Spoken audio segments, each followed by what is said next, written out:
दिल्ली से अरविंद केजरीवाल और उनकी पार्टी की सत्ता से विदाई हो गई। 12 साल बाद अरविंद केजरीवाल और उनकी पार्टी अब दिल्ली की सत्ता में नहीं, जो अपने को दिल्ली का मालिक बताते थे, दिल्ली का मालिक होने का दावा करते थे, असेंबली में खड़े होकर चीख चीख कर बोलते थे कि दिल्ली का मालिक मैं हूँ। दिल्ली के लोगों ने बताया कि दिल्ली का मालिक दिल्ली के लोग ही हैं, और दिल्ली के मालिकों ने, जो असली मालिक हैं दिल्ली के, उन्होंने केजरीवाल को मुख्यमंत्री तो छोड़िए, विधायक भी नहीं बनाया। ये है नज़र से गिर जाने का असर। तो अरविंद केजरीवाल चुनाव तो बाद में हारे, लोगों की नज़र से उससे पहले गिर गए। कई बार ये कहा जाता है, गिरता हुआ आदमी गिरते हुए बाद में दिखता है, गिर पहले जाता है।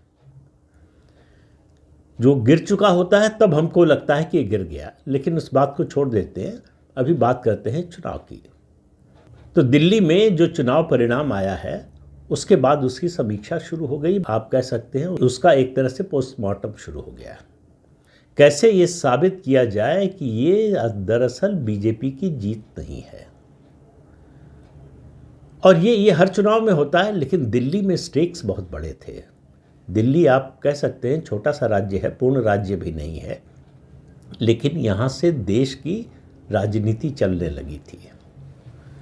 यहाँ से देश का एजेंडा सेट होने लगा था, और जो देश का एजेंडा था वो देश विरोधी एजेंडा, और उसको देश विरोधी एजेंडे को चलाने वाले सब लोगों का जमावड़ा यहाँ था।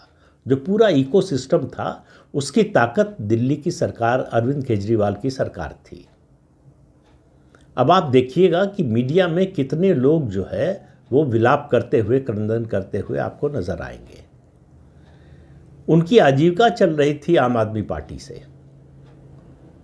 और उसके अलावा पूरा इकोसिस्टम कि उसके संसाधन आने का जरिया जो है वो दिल्ली की सरकार थी। इसलिए आप एक राज्य सरकार के गिरने का या सत्ता बदलने का इस तक इसको सीमित मत रखिए, इस चुनाव के नतीजे को। तो अब खोज हो रही है, मैंने कहा कि कैसे बीजेपी जीती नहीं है, लेकिन आम आदमी पार्टी को हराया गया है। और इसके लिए अब जो है वो लोग जो अभी तक बीजेपी के अलावा और किसी को विलन मानने को तैयार, खलनायक मानने को तैयार नहीं थे, वो इस समय कांग्रेस पार्टी को खलनायक साबित करने पर तुले हुए हैं।